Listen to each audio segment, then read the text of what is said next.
Bismillah, Alhamdulillah, wassalatu wassalamu ala Rasulillah. My beloved brothers and sisters, there is a question many hearts are too scared to say out loud. Who created God? Where did Allah come from? If everything needs a creator, then who made the creator? Maybe you heard it from an atheist video. Maybe a classmate asked you in school. Maybe it came into your own mind late at night when you were alone with your thoughts. And as soon as it appears, you feel a shock inside. You think, is it haram to think like this? Is my iman weak? Will Allah be angry with me? You try to push it away, but it comes back. You pray, you read Quran, you listen to reminders, but somewhere inside, this question sits like a knot. In this reminder, we are not going to shout at you or make you feel ashamed. We are going to talk about this question calmly, where it comes from, what the Quran and Sunnah teach about it, and how understanding who Allah really is can turn your confusion into a deeper and more peaceful iman. My beloved brothers and sisters, maybe you recognize yourself in this. You are scrolling through YouTube or TikTok. A video pops up, someone says with confidence, if God created everything, then who created God? You watch for a few seconds. You laugh it off on the outside. But inside, something feels shaken.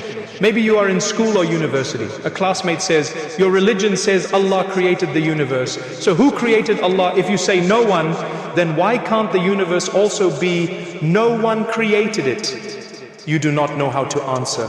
You go quiet. Later that night, those words replay in your head. Maybe you are not even listening to anyone. You are just lying in bed. Life feels heavy. You whisper, Ya Allah, help me. Then a thought flashes, what if this is not real? Where did Allah come from anyway? You feel shocked at yourself, ashamed. You think, did I just commit kufr in my heart? Am I becoming like those who deny Allah? So you try to bury the question here. You tell yourself, good Muslims don't think like this. I will pretend it never came. But it sits there like a small thorn. Every time you try to come close to Allah, it pricks you again. My beloved brothers and sisters, listen carefully. You are not the first believer to feel this. The companions of the Prophet came to him and said, we find in ourselves thoughts that are too terrible to speak of. He asked, do you really find that? They said, yes. He replied, that is clear faith. Meaning, the fact that you hate these thoughts, the fact that you are upset by them, shows that your heart is alive. The problem is not that a strange question passed through your mind. The problem is to stay confused, to run away from the answer, to allow a whisper to grow into doubt. Allah did not leave you alone with this. He told you who He is. His messenger explained how to deal with such whispers. Now it is time to listen to them both. My beloved brothers and sisters, before we can answer any question about Allah, we have to start with something simple. Who is Allah according to Allah Himself? We do not define Him, He defines Himself. Allah revealed a short surah that many of us memorized as children. Say, He is Allah, one Allah, the eternal refuge. He neither begets nor is born, and there is none comparable to Him. Surah Al-Ikhlas, He neither begets nor is born. We are born, we come from parents, we have a beginning. Allah says clearly, He is Qam, not born, which means He has no beginning, no origin, no coming from somewhere, and there is none comparable to Him. Everything you know has a start, has a creator, has limits. Allah is telling you, He is not like that. In another ayah, He says He is the first and the last, the most high and the most near, and He is of all things knowing. Surah Al-Hadid, ayah 3, the Prophet explained this in a beautiful dua. You are the first. There is nothing before you. You are the last. There is nothing after you. You are the most high. There is nothing above you. You are the most near.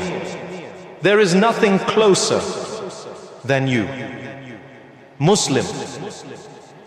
These words mean there was never a time when Allah did not exist. Everything else, time, space, planets, stars, you, me. All of this had a moment when it came into being. Before that, it was nothing. But Allah has always been there. He is not inside time. He created time. He is not inside space. He created space. He is not a part of the universe. He was there when there was no universe. Allah also says, there is nothing like unto Him, and He is the hearing, the seeing. Surah Ash-Shura, Ayah 11. So we must understand there are only two types of existence: the pre-Creator, Creator, who is necessary, independent, without beginning or end, and the creation, which is dependent, limited, with a beginning and an end. Everything your eyes see, everything your mind can imagine, belongs to the second group. Allah alone belongs to the first. When someone says, who created Allah, where did He come from? They are making a mistake. They are treating Allah as if He is part of creation, as if He also had a starting point, a birthday, an origin. But Allah told you He is the first with nothing before Him. He is not born. He has no beginning. The question, who created God, does not fit Him. The way the question, what color is the taste of sugar, does not fit reality. It is the wrong question for the wrong category. My beloved brothers and sisters, now that we know who Allah says it is, we can see why this question, who created Allah, Panda, has a problem hidden inside it. Let us slow down and think. In this world, we see a simple pattern. Things that begin to exist have a cause. A house has a builder, a car has a maker, a book has an author, the universe itself, time, space, matter, all of it had a beginning. Even scientists today say there was a point when our universe started. Call it the Big Bang, call it something else. The point is, it did not always exist, so it must have a cause. Outside, at Schwarzschild, the system. Outside time, outside space, outside matter, that cause, that creator, we call Allah. Now ask yourself, does Allah have a beginning? The Quran answered, no. He is the first. There is nothing before Him. He is not born. Only things that in a start. Need a creator. Allah never started. He was always there. So the question, Shah, who created Allah, Papie, is like asking, who is the mother of an orphan? Or what is the taste of the color blue? You mixed categories. You took a rule for things that begin and tried to apply it to the one who never began. Some people say, okay, but if everything must have a creator, then Allah must also have a creator. Look carefully. If Allah had a creator, and that creator had a creator, and that one had another, this chain would never stop. And if it never stops, you would never reach a child first.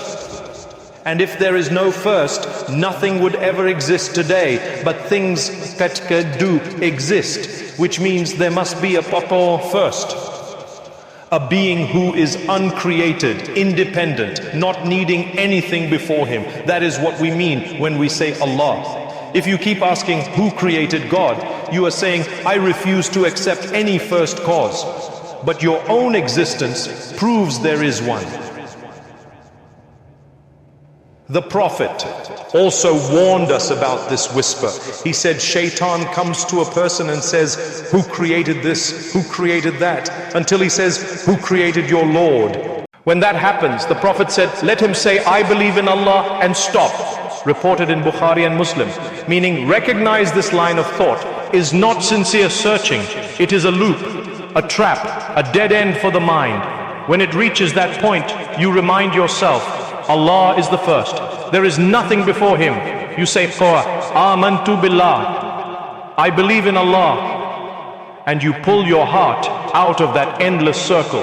Islam does not tell you, do not think. It tells you, think in the right way, about the right things, and stop where your mind was never created to go.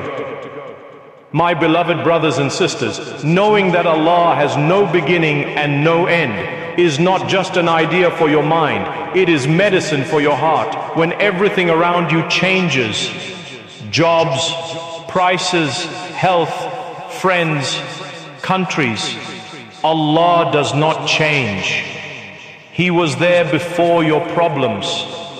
He will be there after your problems. He will be there when you are in your grave.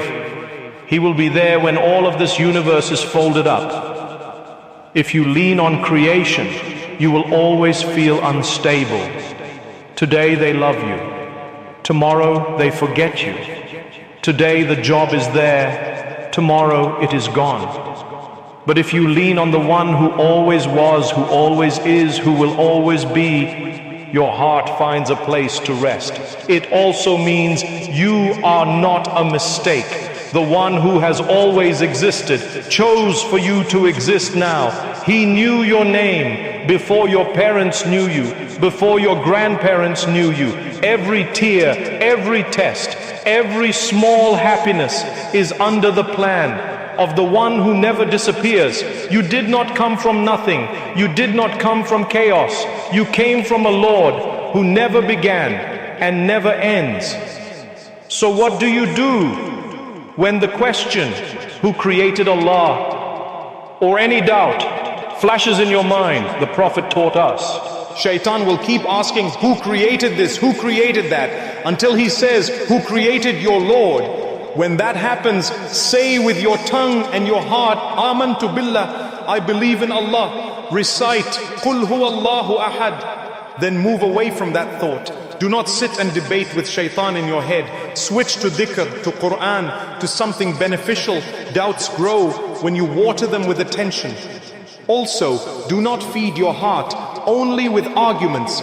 Feed it with knowing Allah. Read Quran and pay attention whenever Allah talks about Himself, His names, His actions. Learn du'as of the Prophet that begin with Ya Hayy, Ya Qayyum, Antal Awwal wa Antal Akhir. Sit sometimes under the open sky, look at the creation and whisper, Ya Allah, all of this will end, but you will not. I put my trust in you. And be careful what you are constantly watching and listening to. If your heart is weak, reduce the content that shakes your iman. Increase the content that reminds you of the one who was never created and will never disappear.